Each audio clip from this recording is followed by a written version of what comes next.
안녕하십니까. 그레너리 투자자문의 이한수 대표입니다. 벌써 가을입니다.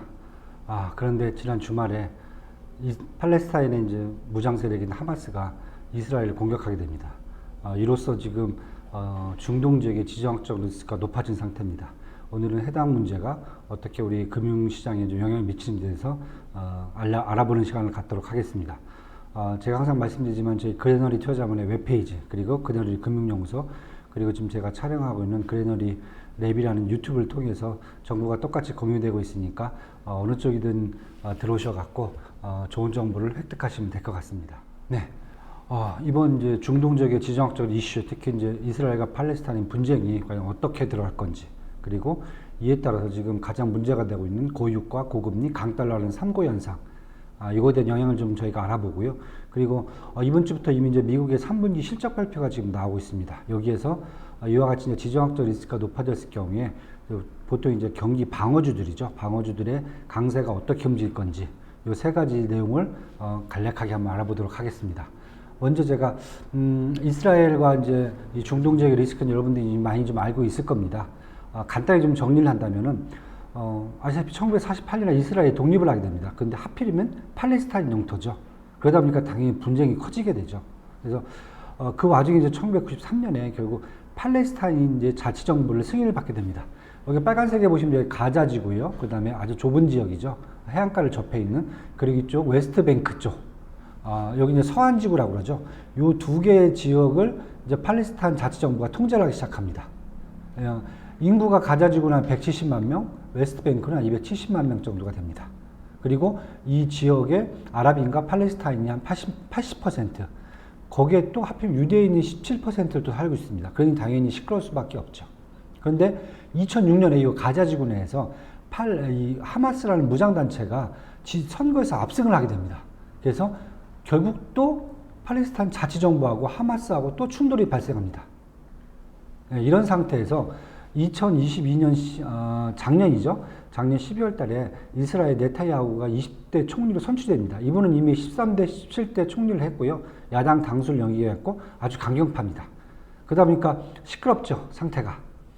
결국 지난주 주말에 가자지구 내에, 여기 가자지구죠. 요 조그만 데에 있던 하마스가 이스라엘을 철책을 넘어서 철책을 붕괴시키고 이스라엘 공격을 하기 시작합니다.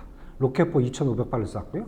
아이언돔이 결국 이스라엘이 자랑하는 아이언돔이 무시화됐다. 그리고 철책도 붕괴됐고요. 여기에다가 하마스가 이스라엘 영토에 진입하는 사건까지 발생을 합니다. 자, 어제까지 이제 경과를 보면은 양측 사망자가 한 2,000명까지 나온 것 같아요. 부상자는 한 10,000명 정도. 그 다음에 하마스가 130명의 인질을 끌고 왔어요. 그 중에서 이제 이스라엘인, 외국인, 아랍인, 어린이들까지요. 근데 어제자로 다 참수가 당한 걸로 나오고 있습니다. 여론이 지금 좋지가 않죠. 그래서 미국 같은 경우는 지금 이스라엘 해역 쪽으로 제너럴 푸드 항모전단을 전진을 배치를 했습니다. 물론 이스라엘이 나토국 회원국은 아닌데 미국이 지지를 하고 있는 거죠. 그리고 이스라엘하고 미국의 첩보기관이 어떻게 2,500발의 로켓포가 들어가는 것을, 이 지역으로 들어가는 것을 감지를 못했느냐, 비난 폭주죠. 그리고 이스라엘은 지금 팔레스타인 전쟁을 선포한 상태입니다. 그리고 정규군이 가자지구 투입이 임박되어 있죠. 지금 배후로 의심되는 이란 같은 경우에는 공식적으로 지금 부인을 하고 있습니다. 그리고 중국 정부하고 러시아 정부는 중재 의도로 얘기를 하고 있고요. 사우디 정부는 만약에 호르무즈 해협을 미군이 본사한다면은 자기들은 팔레스타인을 지지하겠다, 이렇게 얘기할 정도입니다. 그리고 하마스 관계자도 지금 사태가 너무 커지다 보니까 자기들은 목표를 달성했으니까 협상의 의도가 있다라고 얘기를 하고 있어요. 그런데 누구는 이제 이것 때문에 이제 5차 중동 전쟁이 일어나지 않겠느냐라고 보는데, 저희는 이제 그레너리 투자자문은 그렇게 보지는 않습니다. 왜냐하면 첫 번째가 5차 중동 전쟁이 일어나려면은 주변국 중에서 이란이라든지 이집트, 아니면 과거와 같이 1, 2, 3, 4차와 같이 요르단, 아니면 최소한 레바논 이 정도 국가가 같이 주도적으로 개입을 해야 돼요. 지금 다 발을 빼고 있습니다. 그리고 두 번째는 미군이 지금 직접 참전할 의도는 없을 것 같아요. 왜냐하면 이스라엘 전력 갖고도 충분히 전쟁을 하는데 문제가 없습니다. 그래서 지금 이스라엘은 가자지구, 요 지구를 이번에 다 제거하겠다, 삭제하겠다라고 얘기할 정도입니다. 그리고 여론이 너무 안 좋습니다. 하마스가 너무 인질을 잔혹하게 죽인 장면들이 나오면서 국제 여론이 다 지금 하마스 팔레스타인 쪽에 등을 돌렸어요. 그래서 어제 같은 경우에는 지금 이스라엘이 가자 지구, 요 조그만 요 지역에다가 민간인을 대상으로 지금 폭격을 해버렸습니다. 엄청나죠, 지금요. 그리고 폭격이 어느 정도 된 다음에, 그 다음에 지상군이 투입될 것 같아요. 지금 레바논에 있는 헤즈볼라죠. 레바논의 헤즈볼라가 무장 세력입니다. 요 헤즈볼라가 지금 참전을 선언했는데, 이거 갖고는 지금 중동 전쟁으로 확산된다 이렇게 보지는 않고요. 저희는 국지전 양상으로 갈 것 같고요. 이스라엘 목표를 달성할 때까지는 계속 전쟁이 날 것 같아요. 그러면은 가자 지구가 삭제되는 그 순간까지죠. 저희들이 봤을 경우 이렇게 지금 보고 있고요. 이렇게 보면서 그럼 이제 가장 중요한 것은 뭐냐면은 국제 유가가 얘기가 나오죠. 근데 다행히 이 당사국들이 산유국은 아닙니다. 그러다 보니까 국제 유가 영향력은 좀 미미할 거다. 이렇게 지금 보고 있습니다. 그리고 호르무즈 해협이 봉쇄될 일은 없을 것 같다. 이 두 가지죠. 그래서 저희들이 지금 가장 먼저 보는 게 국제 유가인데, 국제 유가가 WTI 이제 유가가 올해 초에부터 지금 한 8월까지 해서 한 8달러에서 한 82달러 정도에서 박스권 형성하다가 9월 들어와서 공급 감소와 수요 증가 측면에서 거의 93달러까지 급등을 했었어요. 그러다가 다시 한 83달러까지 완화되는 측면에 있었는데, 요걸 다시 상승으로 좀 반전시켜놨죠.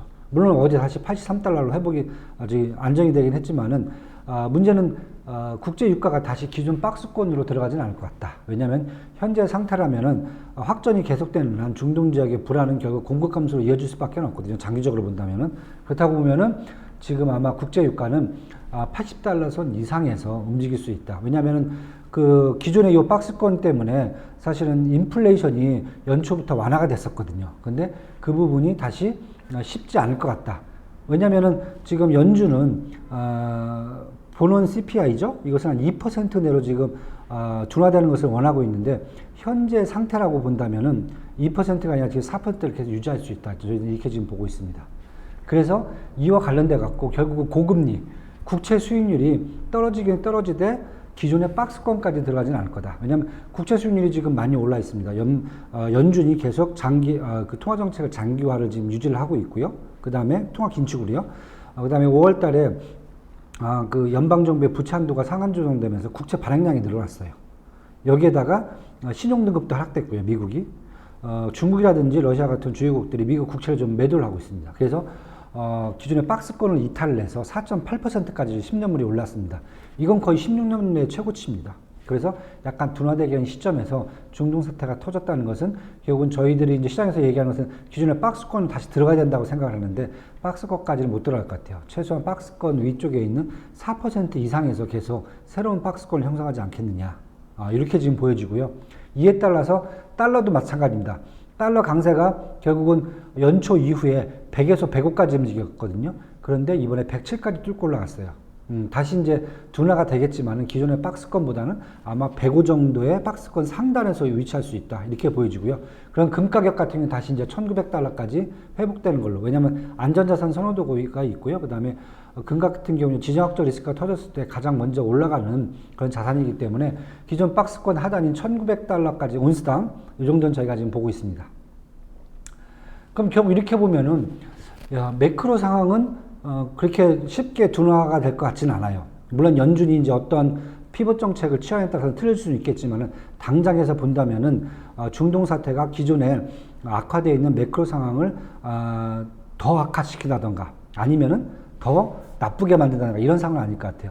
당장은 현재 매크로 상황이 유지가 되되 장기적으로 갈수록 매크로 상황이 조금 더 약간은 저하될 수 있는 그러한 원인은 제공해 줄 수 있다. 저는 이렇게 지금 보고 있고요. 이렇게 됐을 경우에 지금 2분기하고 지금 실적 발표하고 똑같은 상황입니다. 2분기 때도 지금 잘 보시면은 악화되어 있는 매크로 상황에서 IT를 중심으로 한 빅테크들의 기업 실적이 어닝 서프라이즈가 나오면서 그 시장을 반등시켰거든요. 근데 지금 3분기 같은 경우도 마찬가지로 실적 발표에 앞서서 지금 매크로 상황들이 되게 다 저조해진 상황으로 지금 와 있습니다. 이 상황에서 지금 3분기 실적 발표가 있을 예정이고요. 지금 시장에서 얘기 나오는 것은 빅테크는 이미 이제 과대 평가가 돼 있기 때문에 상대적으로 그동안 못 올랐던 방어주 쪽에서 조금 더 성과가 좀 잘 나오지 않겠느냐, 지금 이렇게 좀 기대를 하고 있습니다. 근데 그런 분야들이 다른 쪽보다는 경기 방어주 쪽입니다. 예를 들면 금융주 같은 경우요.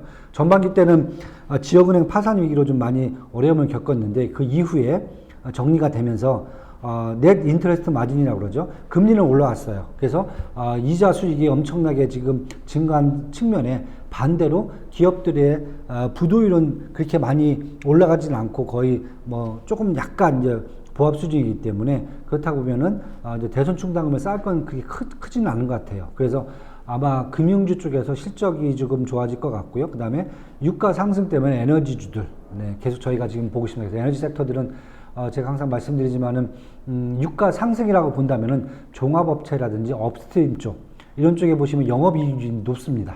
그래서 이런 쪽에 조금 더 비중을 두고 가시는 게 좋을 것 같고요. 만약에 연말에 배당을 생각하신다면은 미드스트림 쪽에서 특히 이제 운송이라든지 그다음에 파이프라인 쪽 이런 쪽에 있는 뭐 킨더모그라든지 이런 쪽을 좀 더 보시는 게 좋을 것 같습니다.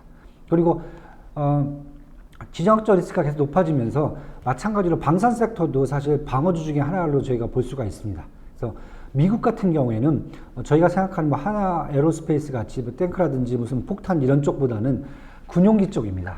그렇죠. 전투기 쪽 이런 하이엔드 쪽이기 때문에 군용기라든지 직접 생산하는 로키드 마틴이 뭐 전반적인 시총이라든지 매출이라든지 아니면 재무지표가 괜찮게 나오고요.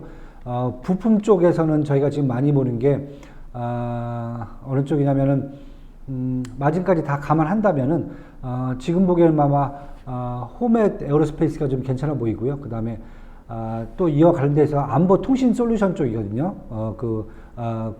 저기 방산 쪽에 이쪽에서는 뭐 L3 해리슨 테크놀로지 같은 게 가장 좋게 보입니다. 그리고 미국 내에서도 이제 전투 차량이라든지 잠수함 같은 해양 시스템이죠. 이쪽은 이제 제너럴 다이내믹스가 GD 쪽입니다. 이쪽도 최근에 이제 성과가 너무 좋기 때문에 한번 관심 있게 보셔도 될 것 같아요. 그리고 지금같이 이제 방어주 섹터 쪽에서 특히 이제 글로벌 지정학적 리스크가 커질 때는 항상 금에 대한 투자가 지금 관심이 커지죠. 근데 저희들이 이제 금 실물 자산이라든지 아니면은 선물에 투자하는 것보다 주식에 투자하는 게 더 좋다. 즉 골드 마이닝 쪽이죠. 금광 업체가 더 낫다라고 봅니다. 왜냐하면은 실물 자산은 이제 세금도 부가가치세도 내야 되고 그다음에 보관 비용도 많이 들고요. 선물 같은 경우에는 잘 아시다시피 이제 그 롤오버 코스트가 좀 많이 나오기 때문에 상대적으로 주식을 갖고 하는 게 어떠신지. 지금 미국에 상장되어 있는 이제 골드 마이닝 섹터 보시면 뭐 뉴몬트가 가장 큽니다. 전 세계 가장 큰 금광 업체고요. 이런 회사들 같은 경우는 보통 평상시에 금을 채굴을 해갖고 골드바를 볼리온을 다 만들어 놓고 있죠. 만들어 놓고 있다가 금 가격이 올라가면 유통량을 증가시키는 이런 방식을 취하기 때문에 보통 회사의 주가하고 금 가격하고 상관관계 0.85 이상이 나옵니다. 그래서 투자도 큰 문제가 없다. 이제 이렇게 보여지고요. 뭐 캐나다 업체도 대부분 다 지금 미국에 지금 상장을 하고 있거든요. 그래서 캐나다 업체 같은 경우는 뭐 많이 보는 쪽이 저희들이 이제 그 배당까지 생각한다면 이제 12월 말에 배당을 항상 하거든요. 아그니코 이글 같은 이글 마인스 같은 이런 회사들 같은 경우는 배당률이 높기 때문에 한번 이런 회사들도 한번 보시면은 안전자산에 대한 수혜뿐만 아니라 플러스 배당도 좀 노릴 수 있다. 이렇게 좀 볼 수 있을 것 같습니다. 그래서 아마 이번 3분기 실적에서는 2분기와 좀 달리 빅테크라든지 IT 쪽보다는 상대적으로 경기 방어주 쪽에서 실적을 좀 보여줄 수 있을 것 같아요. 그래서 지금 전반적인 악화된 매크로 상황까지 좀 감안한다면은 하반 4분기죠. 4분기 그다음에 3분기 실적 발표와 맞물려 갖고는 좀 더 방어주 쪽으로 포트폴리오를 좀 옮겨가신 것이 어떻겠는지 이렇게 지금 보여집니다. 네, 오늘은 이 정도로 제가 지금 확인을 좀 하고 있고요. 네, 그래서 저희들은 이제 한 4분기는 좀 약간 보수적인 측면에서 접근을 하셔야 된다. 물론 이제 많은 분들이 이제 경기 민감주 쪽이요. 특히 이제 빅테크라든지 뭐 반도체, 뭐 전기차 이런 쪽에 좀 포션을 좀 많이 늘리고 있고요. 거기에다가 최근에 좀 조정 때 뭐 추가 매수까지 한 걸로 저희가 지금 알고 있는데 이것뿐만 아니라 저희들이 이제 4분기에는 좀 방어주 포트폴리오를 어느 정도 담고 가셔야 연말까지 성과가 조금 더 인핸스 할 수 있는 그런 전략이 나오지 않을까 좀 이렇게 생각을 하고 있습니다. 네, 오늘 여기서 마치도록 하겠습니다. 감사합니다.